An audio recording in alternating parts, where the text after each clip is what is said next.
अस्सलाम वालेकुम स्टूडेंट्स, कैसे हैं आप सब। आई होप आप सब खैरियत से होंगे।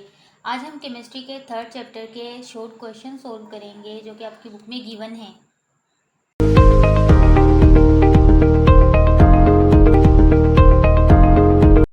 इससे प्रीवियस वीडियो में हम लोगों ने इस चैप्टर के एमसीक्यू सॉल्व किए थे। आज हमने इसके शॉर्ट क्वेश्चन सॉल्व करने हैं। फर्स्ट शॉर्ट क्वेश्चन देखें आपके, difference between periods and groups. आपने यहाँ पे पीरियड्स एंड ग्रुप्स में थोड़ा सा डिफरेंस बताना है कि पीरियड्स एंड ग्रुप्स एक दूसरे से किस तरह डिफरेंट हैं। अच्छा, हमारे पास देखिए यहाँ पे मैंने फर्स्ट क्वेश्चन लिखा है, यहाँ पे पीरियड्स का डिफरेंस लिखा है एंड यहाँ पर ग्रुप्स का डिफरेंस लिखा है। देखिए फर्स्ट में हमें पता है कि जो हॉरिजेंटल रोज होती हैं उन्हें हम क्या कहते हैं, पीरियड्स कहते हैं, और जो वर्टिकल कॉलम्स होते हैं उन्हें हम ग्रुप्स कहते हैं। ठीक है। और क्या होता है, पीरियड्स जो होते हैं लेफ़्ट टू राइट होते हैं। और जो पीरियड्स में लेफ़्ट टू राइट अगर हम जाते हैं तो जो एलिमेंट्स होते हैं ना, जो भी एलिमेंट्स होते हैं उसमें पीरियड्स में, उनके करेक्टर क्या होते हैं, चेंज होते रहते हैं। और अगर हम ग्रुप की बात करें तो ग्रुप में क्या होता है, हम टॉप टू बॉटम आते हैं, टॉप टू बॉटम आते हैं। इसमें एलिमेंट्स के जो करेक्टर होते हैं वो सेम ही रहते हैं, वो चेंज नहीं होते। थर्ड पॉइंट में इन्होंने लिखा है कि जो साइज ऑफ एटम होता है वो डिक्रीज होता है left to right in the periods. क्या होता है, size of the atom decrease हो जाता है और क्या, लेफ्ट टू राइट पीरियड्स में। और अगर हम ग्रुप्स की बात करें तो ग्रुप्स में क्या होता है, एटम का साइज इंक्रीज होता है। इंक्रीज क्यों होता है, बिकॉज एटॉमिक नंबर इंक्रीज हो रहे होते हैं। एंड फोर में इन्होंने कहा है कि जो एलिमेंट्स की वैलेंसी होती है वो फर्स्ट ग्रुप से, जो एलिमेंट्स की वैलेंसी होती है फोर ग्रुप तक तो इंक्रीज होती है, लेकिन फिर क्या होती है, ग्रेजुअली डिक्रीज होना स्टार्ट होती है। लेकिन अगर हम यहाँ पे ग्रुप की बात करें, ग्रुप्स में उन्होंने कहा है कि जो एलिमेंट्स की वैलेंसी होती है सेम ग्रुप में सेम रहेगी। ठीक है, अगर जो भी ग्रुप है हमारे पास, फॉर एग्जाम्पल हेलोजेंस है, तो उसकी वैलेंसी क्या है, सेम ही रहेगी। इन्होंने यहाँ पे पीरियड्स एंड ग्रुप्स का डिफरेंस बताया है जो कि हमने। अच्छा, यहाँ पे सेकंड क्वेश्चन देखें, describe the trend of electronegativity with in group and period with the help of the example. आपने एग्जाम्पल के जरिए ट्रेंड बताना है इलेक्ट्रोनेगेटिविटी का ग्रुप में और पीरियड्स में। इस क्वेश्चन का आंसर आपकी बुक में गिवन है, वो हम बुक से ही करेंगे। यहाँ पे देखिए, आपने यहाँ पे लिखा है कि आपकी जो इलेक्ट्रोनेगेटिविटी होती है इंक्रीज हो रही होती है। ठीक है, लेफ्ट टू राइट अगर हम जाते हैं तो न्यूक्लियर चार्ज बढ़ने की वजह से क्या होता है, इलेक्ट्रोनेगेटिविटी आपकी क्या हो रही थी, इंक्रीज हो रही होती है। और अगर ऐसे ही हम ग्रुप की बात करें तो ग्रुप में क्या होता है, इलेक्ट्रोनेगेटिविटी डिक्रीज हो रही होती है। और यहाँ पे इन्होंने एग्जाम्पल भी देकर बताई है कि एग्जाम्पल ऑफ सेकंड पीरियड्स के इन्होंने एलिमेंट्स को लिया है और उसकी इलेक्ट्रोनेगेटिविटी बताई है। आपने ये क्वेश्चन इधर से ही करना है। ठीक है, ये इस क्वेश्चन का आंसर है, सेकंड क्वेश्चन का आंसर है। एंड थर्ड वाला शॉर्ट क्वेश्चन देखें, explain the similarity of chemical and physical properties of element in the same family. आपने एक्सप्लेन करके बताना है कि केमिकल और फिजिकल प्रॉपर्टीज कैसे सेम है, वो भी सेम फैमिली की। ये हमारे थर्ड क्वेश्चन का आंसर है। देखिए यहाँ पे हम बताते हैं कि जो केमिकल प्रॉपर्टीज़ और जो फिजिकल प्रॉपर्टीज़ होती हैं सेम फैमिली में सेम कैसे रहती हैं। यहाँ पे इन्होंने बताया है हमें कि जो केमिकल प्रॉपर्टीज़ होती हैं वो वैलेंस शेल पे डिपेंड करती हैं। जिस भी जो ग्रुप होता है उनका वैलेंस शेल जो होता है उनमें सेम इलेक्ट्रॉन्स होते हैं। मतलब यहाँ पे इन्होंने हेलोजेंस की एग्जांपल ली है। हेलोजेंस की एग्जांपल में इन्होंने बताया है कि अगर हम ग्रुप 7 के एलिमेंट्स लेते हैं जो कि फ्लोरीन, क्लोरीन, ब्रोमीन, आयोडीन और एस्टाइन है। ठीक है, वो कह रहे हैं कि अगर हम इनके ग्रुप्स को लेते हैं तो इनके जो वैलेंस शेल होता है उसमें 7 इलेक्ट्रॉन्स होते हैं, जिसकी वजह से इन्हें हेलोजेंस कहा जाता है। अगर इनके वैलेंस शेल में 7 इलेक्ट्रॉन्स हैं तो जो केमिकल प्रॉपर्टीज़ हैं वो डिपेंड किस पे कर रही हैं, वैलेंस शेल पे। ठीक है, तो वैलेंस शेल अगर इनके वैलेंस शेल में 7 इलेक्ट्रॉन्स है, it's means fluorine, chlorine, bromine, iodine की जो केमिकल प्रॉपर्टीज़ हैं वो तो सेम है। मेन पॉइंट यहाँ पर ये आ गया है कि जो केमिकल प्रॉपर्टीज़ होती हैं वो वैलेंस शेल पे डिपेंड करती हैं। और यहाँ पे एग्जांपल भी इन्होंने आपको हेलोजेंस फैमिली की देकर बताई है कि जो ये जितने भी इस हेलोजेंस फैमिली में जितने भी एलिमेंट्स आते हैं ये सेम ग्रुप में हैं। अगर सेम ग्रुप में हैं, इनके वैलेंस शेल में क्या है 7 इलेक्ट्रॉन्स है, इन्हें हेलोजेंस कहा जा रहा है। और इनकी केमिकल प्रॉपर्टीज़ भी क्या है, सबकी सेम है। और यहाँ पे इन्होंने बताया कि जो फिजिकल प्रॉपर्टीज़ होती हैं, जैसा कि मेल्टिंग पॉइंट आता है, बॉइलिंग पॉइंट आता है, वो मतलब कंप्लीट डिपेंड नहीं करता है वैलेंस शेल पे। केमिकल प्रॉपर्टीज़ तो कंप्लीट डिपेंड कर रही हैं वैलेंस शेल पे, लेकिन यहाँ पे बताया कि जो फिजिकल प्रॉपर्टीज़ हैं वो पार्शियली डिपेंडेंट होती है वैलेंस शेल पे। ठीक है, और ये क्या कहलाता है, it is also dependent on the type of the interaction between the atoms of the elements. और ये इंटरेक्शन पे, और ये क्या होता है, ये इंटरेक्शन पे भी डिपेंड करता है कि जो एलिमेंट्स का मतलब इंटरेक्शन कितना है, एलिमेंट्स के जो मतलब इलेक्ट्रॉन्स प्रोटॉन्स का आपस में क्या इंटरेक्शन है, कितने एक दूसरे को हेल्ड, कितने स्ट्रांगली हेल्ड किए हुए हैं और कितने लूजली हेल्ड किए हुए हैं। इसका यही आंसर था कि केमिकल प्रॉपर्टीज़ आपने बता दी कि फ्लोरीन जो हेलोजेंस फैमिली की होती है वो सेम रहती है। सेम क्यों होती है, बिकॉज ये 7A के ग्रुप के एलिमेंट्स हैं। इनके वैलेंस शेल जो है, इनका सबका वैलेंस शेल में सबके 7 इलेक्ट्रॉन्स हैं। और हमने पढ़ा है कि जो केमिकल प्रॉपर्टीज़ हैं वो सारी की सारी वैलेंस शेल पे डिपेंड कर रही हैं। ठीक है, ये आपके थर्ड क्वेश्चन का आंसर था। अच्छा, 4 वाला क्वेश्चन है आपके पास, justify that periodicity of properties dependent upon number of protons in an atom. अब आपने जस्टिफाई करके बताना है कि जो प्रोडिसिटी में जो प्रॉपर्टीज़ होती हैं किसी भी एलिमेंट की, वो उसमें मौजूद प्रोटॉन पे डिपेंड कर रही हैं। आपने इसको जस्टिफाई करके बताना है। तो ये हमारे 4 क्वेश्चन का आंसर है। यहाँ पे इन्होंने ये पूछा था हमसे क्वेश्चन कि आपने जस्टिफाई करके बताना है कि जो प्रॉपर्टीज़ जो होती हैं वो नंबर ऑफ प्रोटॉन पे डिपेंड कर रही हैं, किस तरह से डिपेंड करनी है, आपने जस्टिफाई बता करना है। अच्छा, यहाँ पे हम थोड़ा सा डिस्कस करते हैं कि जो एटॉमिक मेस होता है ना, किसी भी एलिमेंट का जो एटॉमिक मेस होता है वो किस चीज़ पे हो रहा होता है, जो न्यूक्लियस में मौजूद प्रोटॉन, ठीक है, प्रोटॉन जो होता है पॉजिटिव चार्ज, और न्यूट्रॉन जो कि न्यूट्रल होता है, जिस पे कोई चार्ज नहीं होता, इन दो चीज़ पे डिपेंड कर रही होती है एटॉमिक मेस। क्या होता है, प्रोटॉन जो कि उसके न्यूक्लियस में मौजूद होते हैं, और न्यूट्रॉन जो होते हैं। अगर हम दूसरी साइड पर देखते हैं एटॉमिक नंबर को, एटॉमिक नंबर क्या होता है, एटॉमिक नंबर ये बताता है कि जो न्यूक्लियस है, जो प्रोटॉन्स हैं, वो मतलब न्यूक्लियस में प्रोटॉन्स है और उसके बाहर क्या चीज़ रिवॉल्व कर रही है, इलेक्ट्रॉन्स रिवॉल्व कर रहे हैं। ठीक है, एटॉमिक नंबर हमें क्या होता है, एटॉमिक नंबर जो डिपेंड कर रहा होता है वो प्रोटॉन और इलेक्ट्रॉन्स पे डिपेंड कर रहा होता है। और जो न्यूक्लियस होता है, जिसे हम प्रोटॉन भी कहते हैं, वो तो अंदर होता है, मतलब वो दरमियान में मिड में होता है ना, किसी भी एलिमेंट के मिड में होता है। और जो हमारे पास फॉर एग्जांपल यहाँ पे देखें, हमारे पास कोई भी एलिमेंट है, ठीक है, कोई एटम है या एलिमेंट है, और यहाँ पे इसका पॉजिटिव चार्ज है, जैसे हम न्यूक्लियस भी कह रहे हैं, और यहाँ पे क्या है, इलेक्ट्रॉन जो हैं वो रिवॉल्व कर रहे हैं। ठीक है, ये इलेक्ट्रॉन इसके क्या कर रहे हैं, रिवॉल्व कर रहे हैं।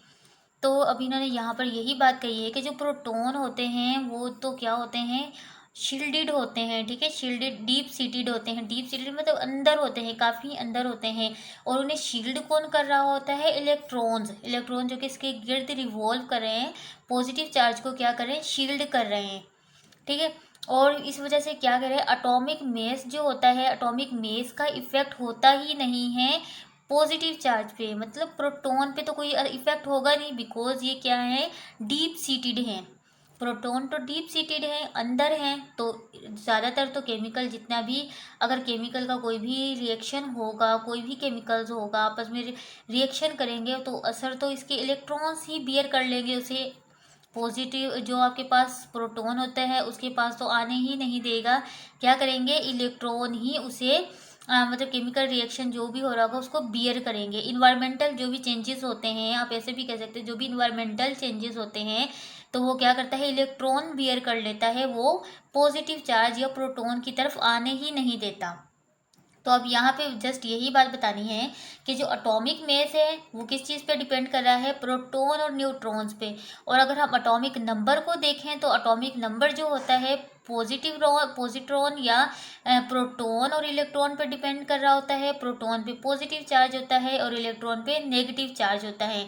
जो आपके पास न्यूक्लियस होता है, जिसे आप प्रोटॉन भी कहते हैं या न्यूक्लियस भी कहते हैं, जो न्यूक्लियस होता है वो डीप सीटेड होता है, और उसे शील्ड कौन कर रहा होता है, इलेक्ट्रॉन्स कर रहा होता है। तो जाहिर सी बात है, जब इलेक्ट्रॉन्स उसे अगर इलेक्ट्रॉन्स उसे शील्ड करेगा, एटॉमिक मेस का तो कोई असर ही नहीं होगा, पॉजिटिव चार्ज पे या प्रोटॉन पे तो कोई असर ही नहीं होगा। तो ये क्या करेगा, जो भी कोई केमिकल आएगा, इन्वायरमेंटल जो भी केमिकल होगा, ये क्या करेगा, इलेक्ट्रॉन ही उसे बियर कर लेगा और ये पॉजिटिव चार्ज के पास पहुंचने ही नहीं देगा। तो यहाँ पे जाहिर हो गया कि जो प्रॉपर्टीज़ जो होती हैं वो क्या है, प्रोटॉन्स पे किस तरह से डिपेंडेंट होती हैं किसी भी और यहाँ पे लिखा है जो फिजिकल प्रॉपर्टीज और जो केमिकल प्रॉपर्टीज होती हैं वो क्या होती है, एटॉमिक नंबर पे डिपेंड करती हैं, एटॉमिक मास पे डिपेंड नहीं करती। ठीक है, ये इस क्वेश्चन का आंसर था। अच्छा, यहाँ पे फिफ्थ क्वेश्चन देखे, identify that which halogen exist as a gases, liquid and solid. आपने ये जस्टिफाई करना है वो कौन कौन सी हेलोजेंस हैं, ठीक है, जो कि गैसेस में है, लिक्विड में है और सॉलिड में है। आपने आइडेंटिफाई करना है हेलोजेंस फैमिली में से कि कौन कौन सी गैसेस हैं, कौन सी लिक्विड हैं और कौन से सॉलिड हैं। अच्छा, इस क्वेश्चन का आंसर देखें, वो कह रहे हैं कि जैसे जैसे हम halogens family, first of all तो हम हेलोजेंस फैमिली को डिस्कस करते हैं कि हेलोजेंस फैमिली क्या है। वो फैमिली ग्रुप जो ग्रुप 7 के हमारे पास एलिमेंट्स होते हैं उन्हें हम हेलोजेंस फैमिली कहते हैं। जैसे कि फ्लोरीन, क्लोरीन, ब्रोमीन, आयोडीन, ठीक है, इन्हें हम क्या कहते हैं, हेलोजेंस फैमिली कहते हैं। अभी हमने प्रीवियस क्वेश्चन में ये डिस्कस भी किया था हेलोजेंस फैमिली के बारे में। अच्छा, वो कह रहे हैं हेलोजेंस जो फैमिली होती है ना, ग्रेजुअली इनका जो मेस होता है ना, एटॉमिक मेस, वो क्या होता है, ग्रेजुअली इंक्रीज हो रहा होता है। एंड क्या होता है, नंबर ऑफ इलेक्ट्रॉन्स भी क्या हो रहे होते हैं, इंक्रीज हो रहे होते हैं। तो यहाँ पे इन्होंने कहा कि यही फैक्टर है कि जो आपके पास फ्लोरीन और क्लोरीन होता है वो क्या होता है, गैस होती हैं। ब्रोमीन आपके पास जो है इसमें लिक्विड है और आयोडीन क्या है, सॉलिड है, बट रूम टेम्परेचर पर। वो कह रहे हैं जैसे जैसे मेस इंक्रीज होता है, नंबर ऑफ इलेक्ट्रॉन्स भी इंक्रीज हो रहे हैं। नंबर ऑफ इलेक्ट्रॉन्स इंक्रीज हो रहे हैं तो क्या हो रहा है, इनके दरमियान जो इंट्रामालिक्यूलर जो इंटरेक्शन है, मतलब जो इनके इंटरमालिक्यूलर इंटरेक्शन है वो आपस में स्ट्रॉन्ग हो गई है। स्ट्रॉन्ग होने की वजह से जो इनको अलग करना मुश्किल हो रहा है। अगर अलग करना मुश्किल है तो इट्स में जो इसकी फिजिकल प्रॉपर्टीज़ हैं, जैसे कि मेल्टिंग पॉइंट है, बॉइलिंग पॉइंट है, तो वो भी क्या होगा, इंक्रीज होगा। बिकॉज इनको अपार्ट करना मुश्किल है तो इनका जो मेल्टिंग पॉइंट है और बॉइलिंग पॉइंट भी क्या है, इंक्रीज होगा। इस क्वेश्चन का जस्ट यही आंसर था। अच्छा, क्वेश्चन नंबर 6 देखें, why alkaline earth metals show irregular melting and boiling point.